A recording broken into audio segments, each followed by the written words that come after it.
All right, well, thank you everyone for joining us today. We typically have a guest speaker for Webinar Wednesday, but we thought that it would serve everyone better if we did, just gonna move this over, if we dedicated this time instead of a guest speaker this month to talk about our new Fillable grant portal. So let's get started. Some frequently asked questions about Respite Care Association of Wisconsin. Backing up just a second, sometimes I get ahead of myself. I see some familiar names on the webinar today. So I know that some people have already been to Webinar Wednesday and we've worked with them. There's also people who I didn't really recognize. So I'm kind of going to give a high level overview of the organization and not get too in depth, but enough where if you have more questions, you can absolutely reach out to myself or Leslie. So RCAW, we are a statewide nonprofit. We serve all 72 counties. We serve care recipients and caregivers from birth through end of life. So that's the lifespan. You can see on the screen how we're funded, who we serve, and what our geographic service area is. What is respite care? Respite can be planned. It could be, sometimes it's on an emergency basis, but essentially it is a short break for caregivers to rest, refresh, and recharge. Oftentimes, like I said, planned, or we also work on emergency respite needs as a case-by-case basis. Sometimes there are incidents that happen in families, the death of another family member, someone is sick and goes in the hospital, and we're able to work with them and still get them the support that they need. Why respite care? A lot of the times, caregivers, we like to say they need to know us before they need us. And why respite care? It helps increase their social engagement and decreases isolation, promotes relaxation, provides assistance and support, prevents bad habits. One thing I do want to point out, respite care is just as beneficial for the care recipient as it is the caregiver. So the caregiver taking that break, whether they want to go to lunch with friends. So I'll just be real. Sometimes they need someone to come in and spend quality time with the care recipient so they can go to the doctor's office or the dentist. So we like to say respite is in the eyes of the beholder. And regardless of what the caregiver does when they take that break, it can reduce the friction between the caregiver and the care recipient, depending on the disability that the care recipient is living with, whether it's physical, memory impairment, neurological, IDD, they can absolutely sense when the caregiver is burnt out. And it's good for everybody. It can also boost social, emotional, and physical health. And it also allows for the primary caregiver to have a sense of identity. All too often when we're working with caregivers, we hear I feel like my only role in my life right now is taking care of my loved one, and I don't get to do anything else, and they lose their sense of identity. So taking that break is great. What are the challenges that you have as a family caregiver? So this is some data collection that we took from past Caregiver Respite Grant program recipients. And you can see most said that they felt overwhelmed. That was their number one challenge. Second, well, these are kind of tied right here, financial, social, and it kind of, being a family caregiver can put strains on other relationships, whether friends or family, depression and anxiety, lack of sleep, and physical health. Sometimes transferring the care recipient, or sometimes just being so overwhelmed and stressed, it can hurt your body physically. We're all about data at RCAW, especially being a nonprofit that's funded through the general purpose revenue and DHS. We have to collect data to keep getting our money every year so we can help you. So from a recent survey, we always like to see what did they do with their time when we were able to help them get that break. Number one, they spent time with other family other family members, which I think is great. They also participated in social activities, spent time with spouse or partner, private time to relax, and some took that time to complete household tasks. Whether you are a caregiver on this webinar today, or if you are a professional who serves caregivers in your role, we all know that there's barriers to respite care. Oftentimes, caregivers, they can't afford it.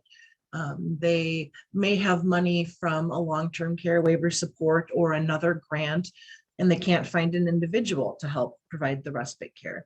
And sometimes what we hear is, just working with families for as long as we have, caregivers, they're not willing to ask for help. They feel guilty taking a break. They feel like nobody can do the job as good as they do. And we're going to show you how we like to break down the barriers. Whether you're a family caregiver or a professional, whether you're reframing it in your mind, how you think of it, or you're reframing it when you're working with families, it's a benefit to the care recipient as well. And please know that. We want to encourage primary or family caregivers to be proactive versus reactive. We also offer grants to offset costs, so respite care is achievable. We have a registry that we will talk about in a few minutes, and it expands the pool of trained respite care providers. And we also have other free training for primary caregivers to understand respite better. First, let's talk about our training opportunities. If this is your first time on Webinar Wednesday or learning about our organization, I always like to kind of explain it that we're twofold. We're dedicated to helping caregivers get the break, but we're also dedicated to training and increasing the pool of respite care providers. So we do both. And the first training that we offer is the Respite Care Certificate Program. This is free. It's free of charge. Learners can do it at their own pace. It's online. They can start and stop. When they need a break, they can take a week to finish it. A frequently asked question that we get is, how long does it take? On average, it's about 5 hours. And I want to show you the courses that it covers.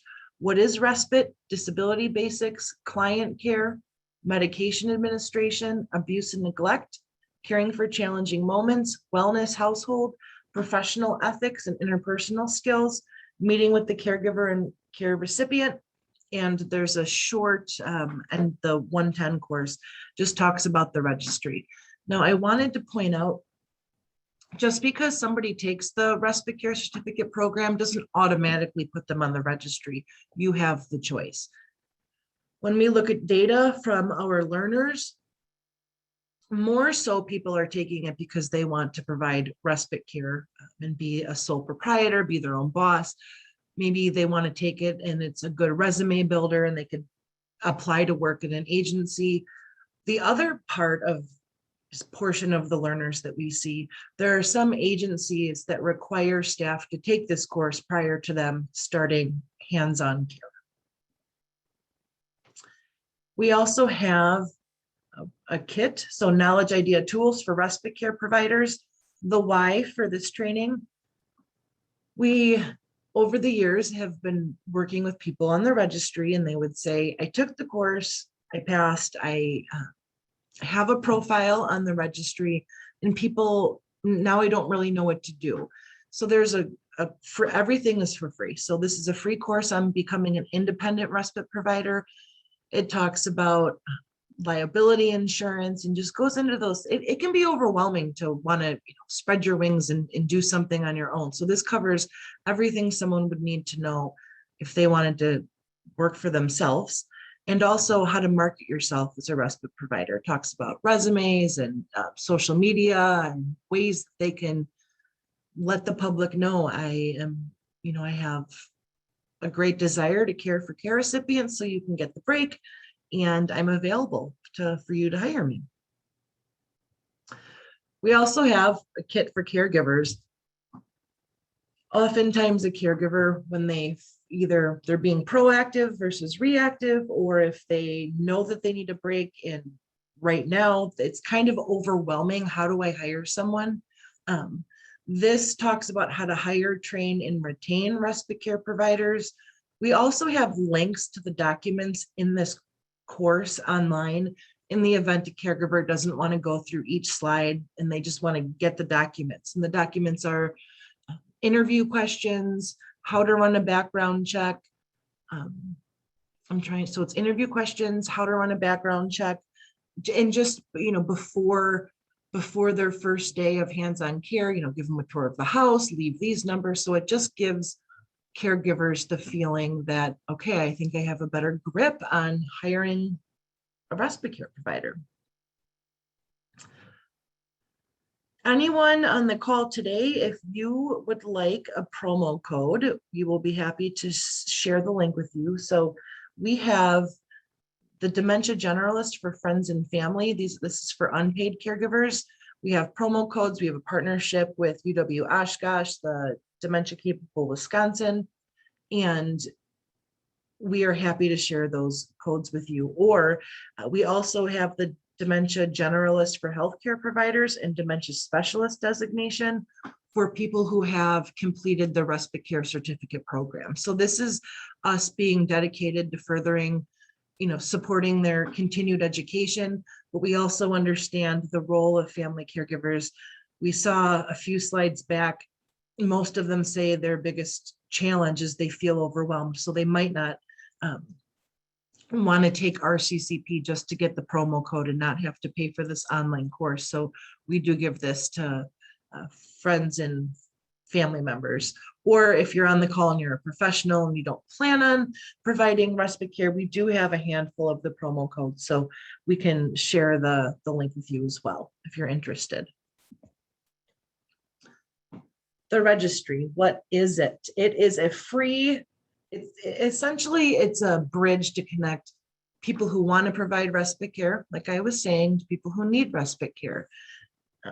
There's a database and the end user, I think when I go, yep, this is the slide I want to be on. You can filter from in-home or the type of respite rather, so it's in-home or facility-based, the age of the care recipient in the county in which you live. And then you will filter your search and you will see who is in your county that is available. I just wanted to give everyone an example of what a registry profile can look like.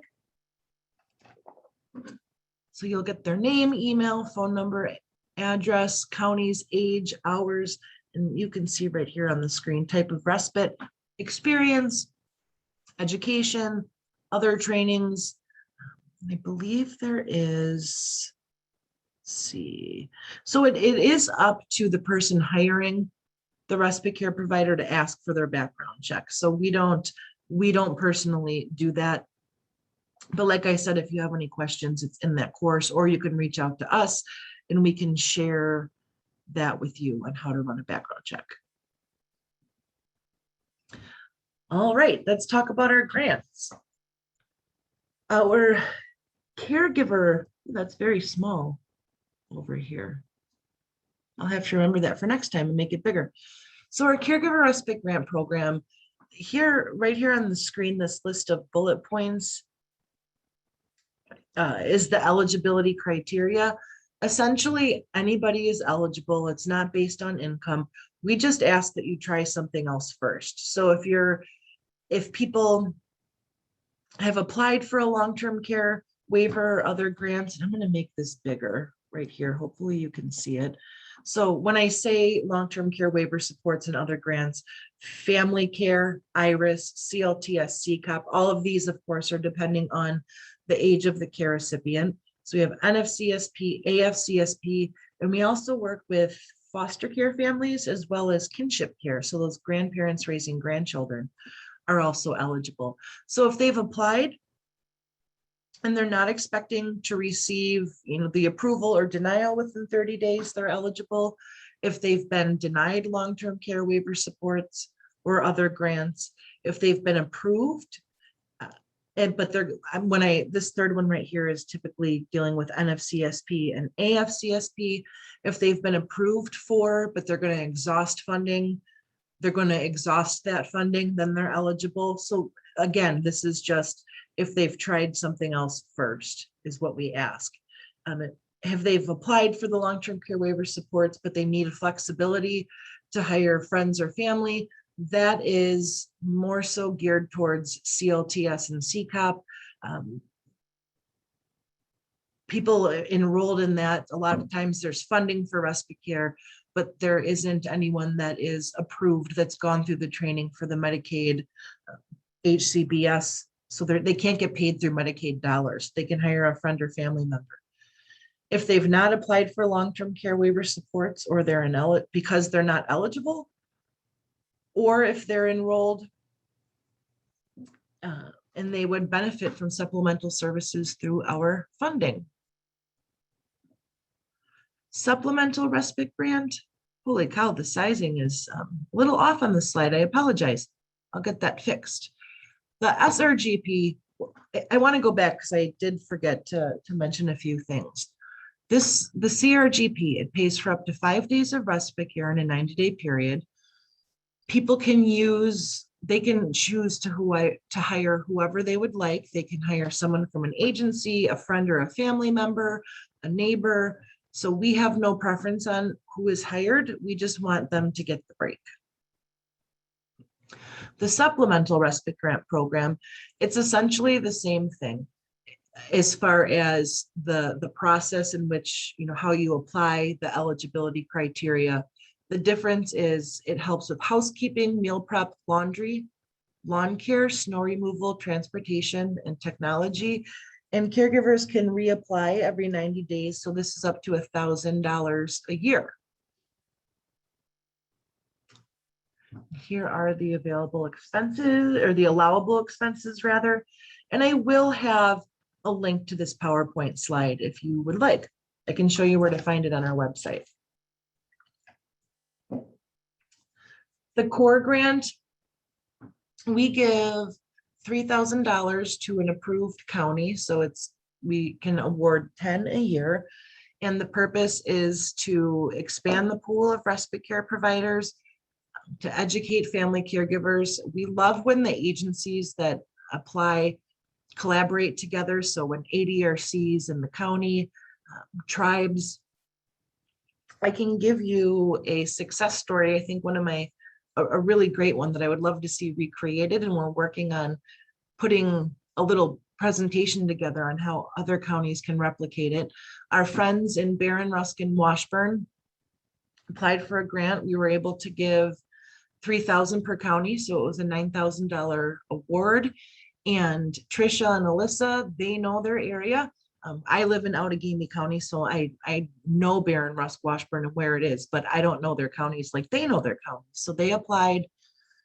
They do all of the marketing, and they put info sessions together, and essentially people show up, and we're also on the webinar with them, and Trisha or Alyssa will talk about what the ADRC is and what the need is for respite care. They'll show the map on, the aging population now and what it's expected to be like in a few years.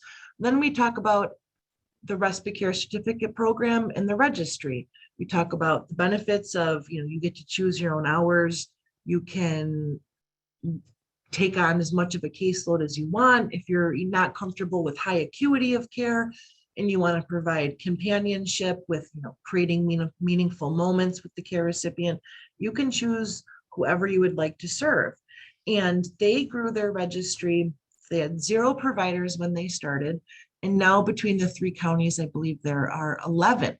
So that's just one example of what a CORE grant can do for you.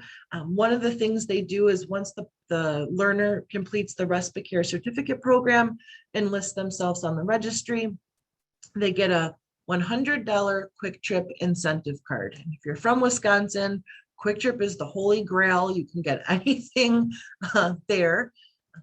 And another approved CORE grant in Kenosha and Racine, they're doing a huge event for caregivers in June of 2022. but it's a resource fair for the caregivers as well as a job fair for respite care providers. So the sky is the limit with this grant. The group respite grant, it is essentially what it's called. It's funding for groups to receive respite. We awarded Moon Beach in St. Germain. They did a memory camp, and caregivers and their care recipients, people living with dementia or other related cognitive impairments, came to camp. They used the money to help offset the cost for people to come. They had scholarships for volunteers. So essentially everyone came to camp, and each family was paired up with a volunteer who was assigned to them. And when the caregiver wanted to take a boat out or do something fun at camp, and maybe it wouldn't be a good idea, or the care recipient wasn't interested, the caregiver knew they would have that respite, and the care recipient would stay and do fun activities at the camp.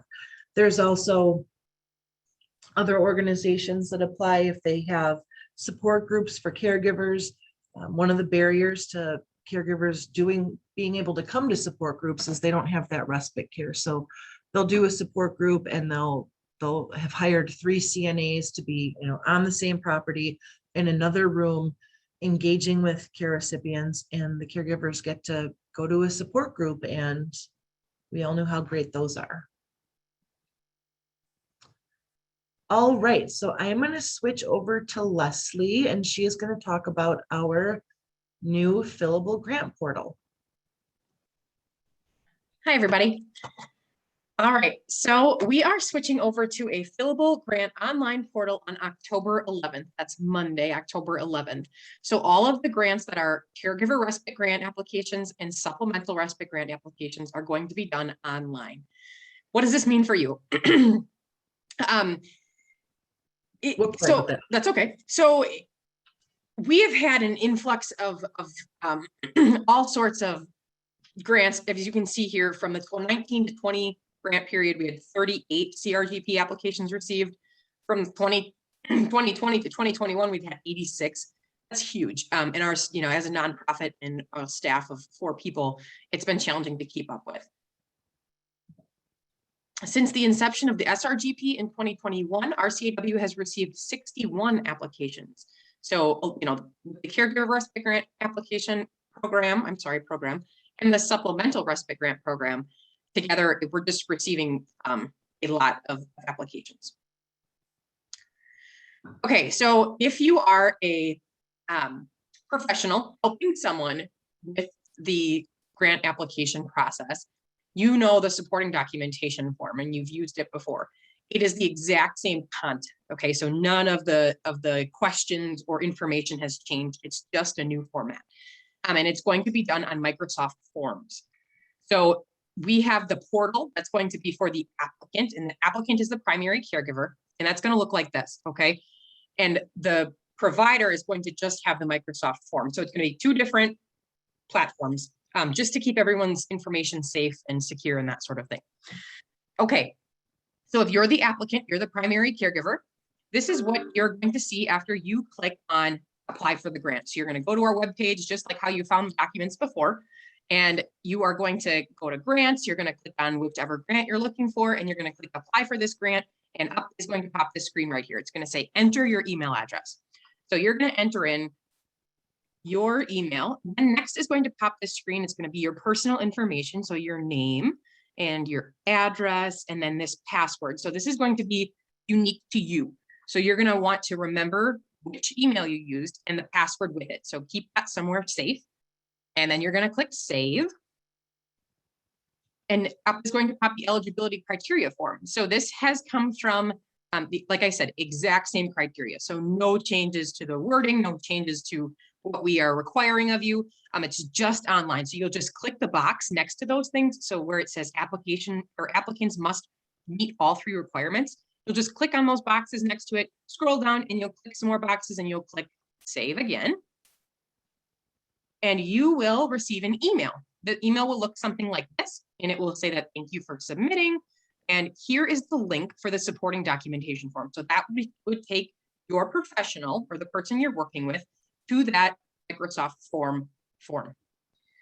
And if that person, if you lose this email, if there's a miscommunication, this can also be found just right on our webpage. So for those of you professionals, I would encourage you to bookmark this document page so that if you ever receive requests from someone to complete it, you just have it right away and ready to go. And I believe Rachel will throw the links in the chat if she has time. Yep, I can get those in there. All right. And next you will complete the application. So you'll receive this email. So after we receive the supporting documentation and your eligibility criteria form, you will receive this email that says you are ready for the application. Okay. So you'll click on complete my application, and that's all you'll need to click to take you to your portal, to your program. You'll enter in your primary caregiver information. So social security number, relationship, all the same information that we were completing before. Once you've submitted it, you will receive this page here that says, thank you for submitting. And you will receive an email. Thank you. You will be notified within 2 to 5 business days. Okay. And then after you've been approved, you will receive an email similar to this. So congratulations, here's your approval amount. Here's the policies and procedures. And next we'll need you to complete this grant report form, and you'll click on it. So all of these things are going to come to you directly in links. So hopefully they'll look like a present with a bow on top. And you can click on the complete my grant report, and then you will move forward. Okay, so that is the supplemental respite grant program. The caregiver respite grant program looks exactly the same because the process to apply is exactly the same. So it looks exactly the same. The same, sheets are going to pop up. This is meant to make things easier for everyone involved. So easier for data collection, easier for people to apply. We've had a lot of difficulties with people that can't scan things back to us, or so if you have a smartphone, or if you have a computer, if you have access to a library, you can just hop on and apply. Do we have a lot of questions coming in, Rachel? I see 2. And we submitted the supporting. Oh, so if you submit the supporting documentation form, is it attached to the person? So part of the, let me pull up the link right now and I can show you exactly. So for instance, let me share my screen. This is what the supporting documentation form would look like. So it's the name of so these look identical for both grants. So it'll either say, the CRGP or the SRGP. So today's date, the name of the applicant you're serving, the applicant representative, so that would be you, your address, your county, your email, your organization, job title, phone number, signature, to the best of your knowledge, the care recipient is living with, and what long-term waiver support have they tried first. And then you would click their whatever eligibility criteria fits them best. Janet, so on October 11th, we are no longer going to accept paper copies. This is when to keep up with the demand for the grant, if they don't have a computer or a smartphone, this is when we ask caregivers to ask for help for friends or family for some kind of smartphone or computer to fill out the information, or library or public places that have computers. Are there any other questions? We breezed through that.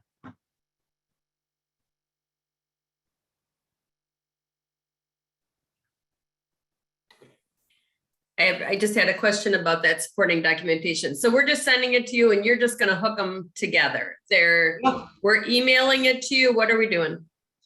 Or it's coming back through this portal somehow. So have you ever done a Microsoft form before?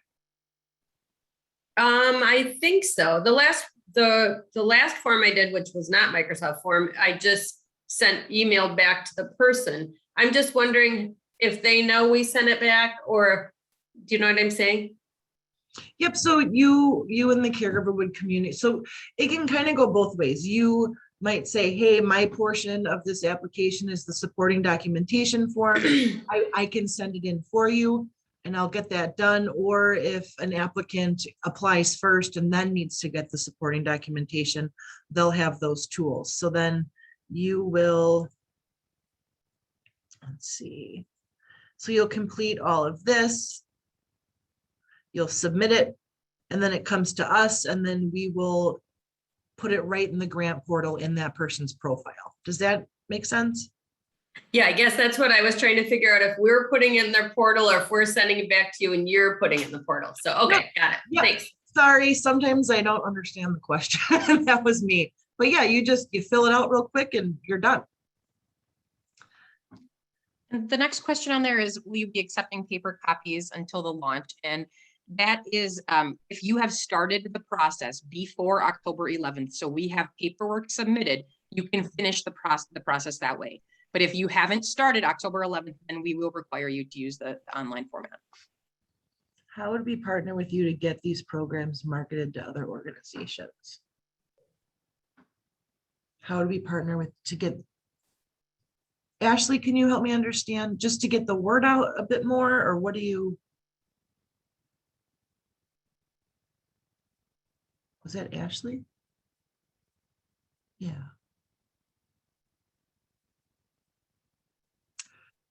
I will put my email in the chat, Ashley, when you come back, and you can certainly reach out to me and we can absolutely bounce ideas off each other to help get the word out about RCAW. That's what we love to do.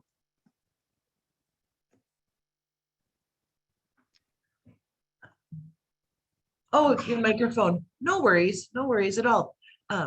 We would love to partner with anybody to get the word out. Everything RCAW does is for free.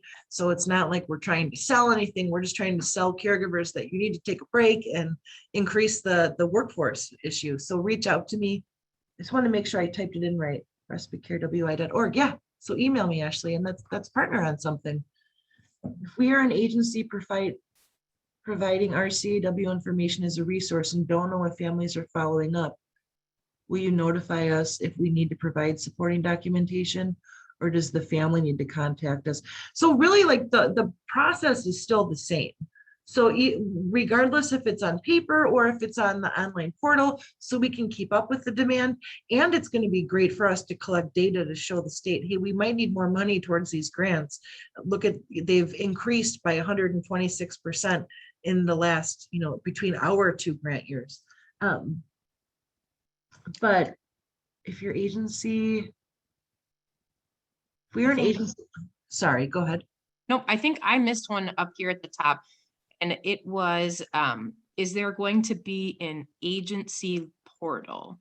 Here we go. If we are working with a client who does not use technology, is it possible for our agency to apply for them through an online agency portal? And at this time, we don't have an agency portal. It wasn't able to provide secure enough database to keep everyone's information secure. So it is something that is possible in the future, but at this time, we do not have an agency portal. It would need to be, the applicant would need an email. And like Rachel said, this is where we're going to ask you to kind of tap into the family, friends, provide resources like the library and things like that. Yeah, so it's if they do, yeah, yep. Okay, I don't want to miss any questions.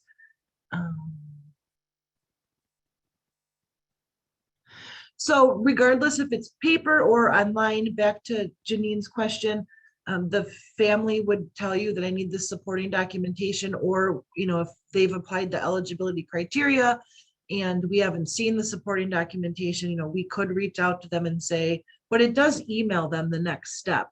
Thank you for your eligibility criteria. Here's the link for your, representative ADRC County to fill out. Emily's very excited. We know I have issues with the support. Thank you, Emily. Could we let the applicant use our email? Kathy. Unfortunately not, Kathy. We are not, the applicant needs a valid personal email address to go with the application.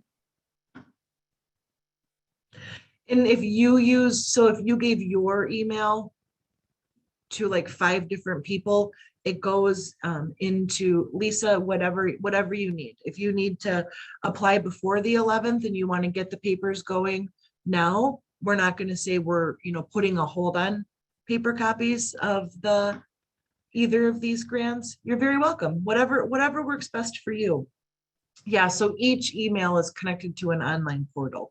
I don't know if caregivers can come into the ADRC and you could help them with that technology portion, but right now, every applicant does need to have an email. I am going to put the link. Les, do you want to keep your eyes on if there is, Yep. if there are any questions? I'm going to put a link to the new policy in the website if people wanted to snag that as well. I'm going to put the links for the supporting documentation forms for both grants. So here is, and all of these are on the website, but I know people probably want to get all their ducks in a row because you're so busy. Okay, so we have another question from Greg. And Greg, we cannot fund retroactive dates, but in this scenario that you provided, I would assume that we would be able to help moving forward.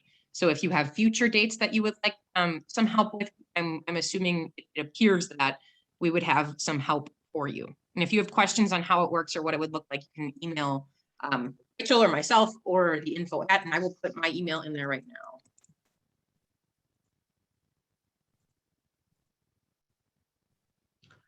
Okay, I'm gonna pop lots of stuff coming in the chat.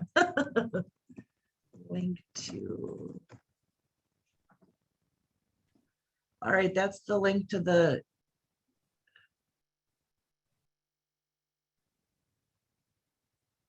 Okay, let's see. Let me get the CRGP.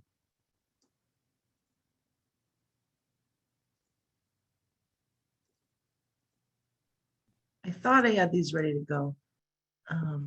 Link to CRGP.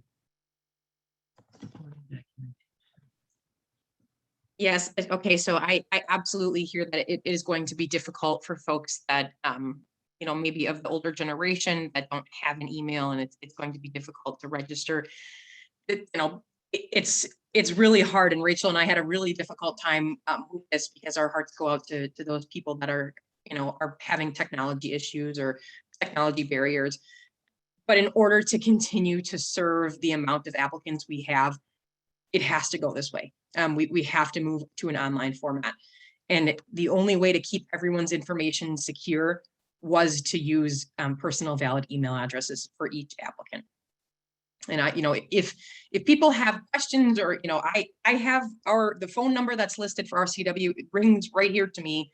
I'm happy to talk with people about, what it looks like if they're having some questions on, my email. I don't see the email you sent me, or please send them my way. I'm more than happy to assist with issues like that. Does the grant help pay for, let's see. So does the supplemental respite grant let's see. Sorry, I minimized the chat screen. Yeah, if a caregiver needs to help the care recipient get a scooter or wheelchair, that is an allowable expense to the SRGP. If proposed provider has a criminal record and can't get hired through other agencies.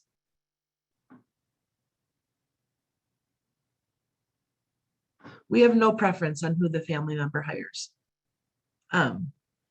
So if the family member or friend, are they still able? So we don't pay the respite care provider directly.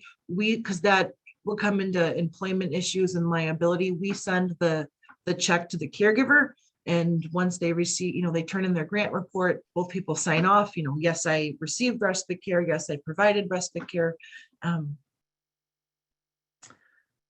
It's up to them. I mean, I would hope the family knew about the criminal record and what kind of charge it was. And if they're aware and they want to make that choice to hire someone, it's up to them. One more question I missed. If people are just using a few hours here or there, not a whole day, is it still 5 days per quarter? And that's correct. You can use 5 days in a 90-day period.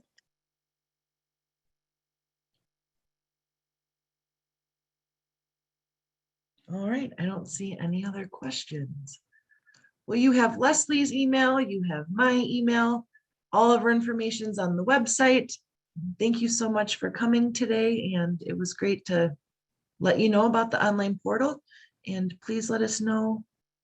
These grants have been a godsend. Oh, I'm so glad to hear that. It was so very helpful. Thank you. Thank you so much. All right, everyone. We'll see you soon. Take care.